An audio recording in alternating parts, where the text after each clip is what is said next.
ร่วมค้นโดยแลคตาซอยบิ๊ก500ใหม่ฝาเกลียวประโยชน์เต็มกล่องเปิดเลยติดกล้องวงจรปิดฟูจิโกะวันนี้ลุ้นไปเกาหลีฟรีกับแพนเค้กโชกุบุสึฟอร์เมนพิสูจน์ความพอใจด้วยยอดขายอันดับหนึ่งวันนี้นะคะผู้ที่ผ่านการคัดเลือกมาทั้งหมดทั้ง5ท่านนะคะก็มาอยู่ที่สถาบัน PAI เพื่อที่จะมาตรวจความพร้อมของร่างกายนะคะซึ่ง1ใน5ท่านนั้นก็จะมีผู้พิการทางการได้ยินเป็นคนหูหนวก1ท่านนะคะทั้งหมดนี้นะคะได้ผ่านการตรวจความพร้อมทางด้านจิตใจไปเรียบร้อยก่อนหน้านี้แล้วนะคะวันนี้ก็มาตรวจความพร้อมทางด้านร่างกายค่ะก่อนที่จะเข้าสู่กระบวนการของการผ่าตัดแปลงเพศในขั้นต่อไปค่ะเอามาดูตรวจพวกโรคที่เกี่ยวข้องอะไรเงี้ยค่ะเกี่ยวกับการผ่าตัดแปลงเพศอะไรว่าแล้วก็ใช่แล้วก็ตรวจอวัยวะเพศว่าเป็นยังไงคุณแม่รู้สึกยังไงบ้างก็รู้สึกดีใจ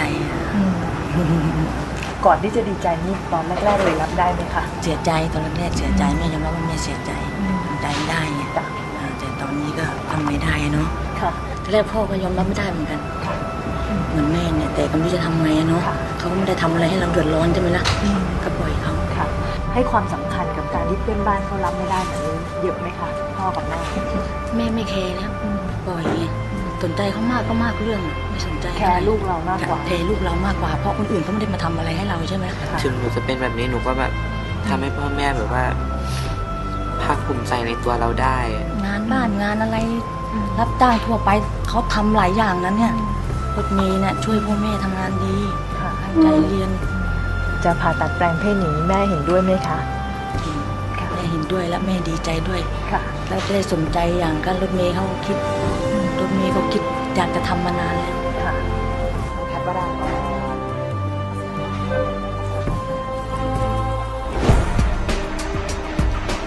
นะครับปกติเดี๋ยวนี้มันจะมียาบางตัวที่ต่อต้านฮอร์โมนเพศชายได้นะอันนี้คืออวัยวะเพศของผู้ชายอันนี้ของผู้หญิงนะครับเอาผิวหนังของอวัยวะเพศออกเนี่ยนะฮะเราจะเจาะช่องเข้าไปเรื่อยๆลึกเข้าไปเรื่อยๆความลึกของช่องคลอดที่ได้เนี่ยขึ้นอยู่กับขนาดของร่างกายแต่ละคนไม่เท่ากันโดยเฉลี่ยเนี่ยในคนไทยเนี่ยประมาณ5-6 นิ้วปัญหาที่เราพบบ่อยๆเนี่ยอันแรกก็คือว่าผิวหนังบางส่วนเนี่ยการผ่าตัดลักษณะนี้เนี่ยเป็นการผ่าตัดที่ซับซ้อนมากอาจจะมีผิวหนังบางส่วนที่เราปลูกถ่ายไว้เนี่ยมันไม่ติดนะครับบางส่วนที่ว่านี้ถ้ามันใหญ่อาจจะต้องเอาผิวหนังที่ไม่ติดเนี่ยแล้วก็ปลูกถ่ายซ้ำใหม่นั่นหมายความว่าเราอาจจะต้องผ่าตัดอีกรอบเราจะต้องมั่นใจจริงๆว่าพอเปลี่ยนให้เขาแล้วเนี่ยเขาสามารถที่จะมีชีวิตอยู่ในสังคมกับครอบครัวเขาได้ต้องให้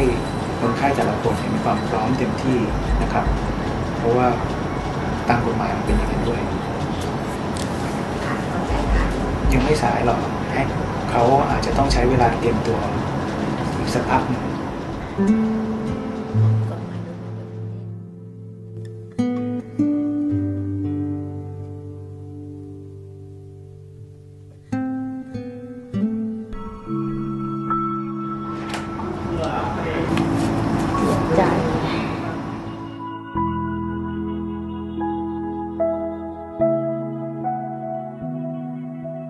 รู้สึกยังไงบ้าง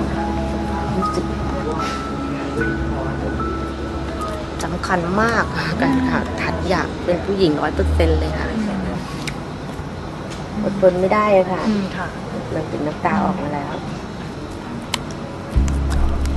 ไม่เป็นไรค่ะก็จะพยายามจบแล้วเนี่ยก็จะหางานทำแล้วก็จะเก็บเงินไว้ไปทำด้วยตัวเองค่ะ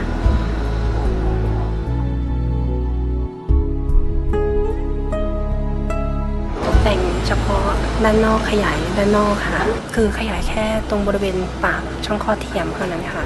แล้วก็ตกแต่งเล็กน้อยค่ะก็โอเคไม่มีอะไรต้องกังวลใจค่ะก็จะได้รับการตกแต่งให้มัน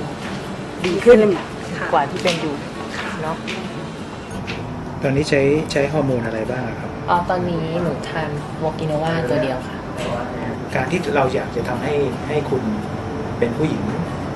โดยที่ยังไม่ถาวรก่อนเพื่อที่จะดูผลกระทบมันก็จะมีข้อบังคับบางอย่างผมยังค คิดว่าคุณอาจจะต้องใช้เวลาอีกสักระยะหนึ่งให้คุณมีวุฒิภาวะมากกว่านี้อีกสักนิดหนึ่งพอตัดเสร็จปุ๊บไม่ใช่ว่าอาทิตย์2 อาทิตย์คุณไปเรียนแล้วสามารถที่จะทำนู่น แต่ ทำนี่ได้หนู 100%ทำเรื่องลองถามทางมหาลัยดูแล้วนะคะว่า ถ้าเราอย่างเงี้ยเราผ่าตัดแปลงเพศเนี่ย เราใช้ใบรับรองแพทย์ยื่นได้ไหมหรือหนูทำเรื่องขอลาอะไรอย่างเงี้ยได้ค่ะ อาจจะยังไม่ผ่าน นะคะแต่หนูพร้อมแล้วนะ คนที่จะบอกว่าคุณพร้อมไหมเนี่ยเป็นคนอื่นคืออย่างน้อยเนี่ยคุณจะต้องบรรลุนิติภาวะคือคุณอย่างน้อยนะครับและมีหน้าที่การงานพอสมควรนะฮะที่จะเลี้ยงดูตัวเองได้ไม่เดือดร้อนนะครับซึ่งผมคิดว่ามันเป็นความรับผิดชอบของผมส่วนหนึ่งนะฮะเวลาผมทำให้ใครไปแล้วเนี่ยถึงแม้คนอื่นที่เข้ามาตามคลินิกนะครับผมก็จะต้องพูดอย่างนี้ทุกคน ถ้าคุณหมอ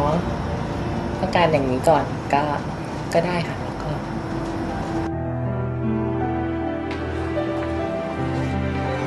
คุณหมอว่า ก็เขาบอกว่าถึงกฎหมายพร้อมวุฒิรองพร้อมพ่อแม่ยินยอมแต่ว่าคุณหมอมีสิทธิ์ผู้หญิงไม่มีหน้าอกยังพอให้อภัยได้ผู้หญิงมีทำไมไม่ได้ แล้วอย่างนี้ยังไงต่อคะ ก็บอกว่าให้คุยกับทางสมาคมดูว่าทางสมาคมจะช่วยอะไรได้เมื่อกี้คุณแม่ก็โทรมาเนี่ยแต่ยังไม่ได้รับยังไม่พร้อมที่จะพูดอะไรใคร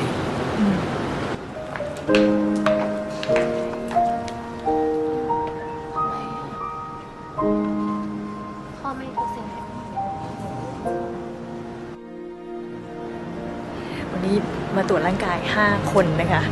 นึกว่าจะเป็นเรื่องง่ายๆแต่ปรากฏว่าพอหลังจากตรวจเสร็จทั้ง5 คนนะคะคุณหมอก็ให้ผ่านเพื่อที่จะพร้อมผ่าตัดเพียงแค่3 คนเท่านั้นค่ะนะครับค่ะแล้ว2 คนที่คุณหมอไม่ให้ผ่านนี่เพราะอะไรคะคือหมายถึงว่าอย่างวันนี้เป็นการตรวจร่างกายแต่ว่าก่อนหน้านี้เขาได้ผ่านในเรื่องของสภาพความพร้อมจิตใจกันมาแล้วอะไรเงี้ยค่ะแต่วันนี้มาตกนี่มันเหมือนทำไมถึงคัดออกคือการผ่าตัดแปลงเพศเนี่ยมันเป็นการผ่าตัดที่พอผ่าไปแล้วเนี่ยมันกลับไม่ได้มันเป็นขั้นตอนสุดท้ายของการเปลี่ยนเพศขั้นตอนตรงนี้มันมีกระบวนการของมันบางคนยังไม่ผ่านบางกระบวนการก็ยังไม่สามารถที่จะไปถึงขั้นตอนสุดท้ายได้นะเพราะว่าพอผ่าตัดเสร็จแล้วเนี่ยมันเปลี่ยนไม่ได้พอมันเกิดผลกระทบรุนแรงกับเขาเนี่ยเขาไม่สามารถที่จะกลับไปเริ่มขั้นตอนที่1ใหม่ได้มันจะจบเขาการที่เราแบ่งเป็นขั้นตอนเรื่อยๆเนี่ยเพื่อให้เขาได้ลองรับผลกระทบที่ออกมาจากสิ่งแวดล้อมของเขาจากครอบครัวจากคนรอบข้างค่อยๆเพิ่มแรงกระทบของเขาจนในที่สุดเขาเป็นผู้หญิงภายนอกเรียบร้อยแล้วเขาครอบครัวเขาสังคมเขายอมรับเขาได้เรียบร้อยแล้วการผ่าตัดแปลงเพศก็เป็นจุดสุดท้ายที่จะทำให้เขาสมบูรณ์งั้นอย่างทั้ง3 คนที่คุณหมอให้ผ่านตอนนี้นี่ขั้นตอนต่อไปนี้ต้องทำยังไงต่อก็จะต้องตรวจสุขภาพนะจะต้องเจาะเลือดเช็คร่างกายนะครับสุขภาพทางร่างกายทั้งหมดว่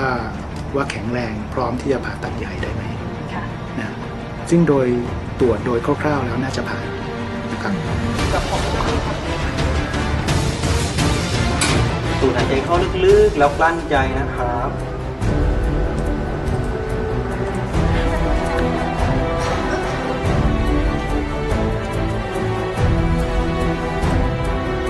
ท่านผู้ชมครับจากผู้สมัครนับร้อยคนมีเพียง5 คนเท่านั้นนะครับที่ได้รับโอกาสและใน5 คนที่ได้รับโอกาสมีเพียง3 คนเท่านั้นนะครับที่คุณหมอสามารถที่จะผ่าตัดแปลงเพศให้ได้ฝันหรือว่าสิ่งที่3 คนนี้รอคอยมาอย่างยาวนานในชีวิต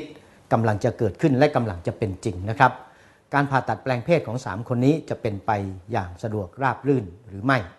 หลังจากผ่าตัดแปลงเพศแล้วชีวิตของ3 คนนี้จะเป็นอย่างไรจะเป็นไปอย่างที่เขาคาดหวังหรือเปล่าต้องติดตามชมในสัปดาห์หน้านะครับตามไปเจอไปดูคุยกันให้รู้ให้ลึกกว่าที่เห็นอยากเย็นจะยอมดิ้นรนคน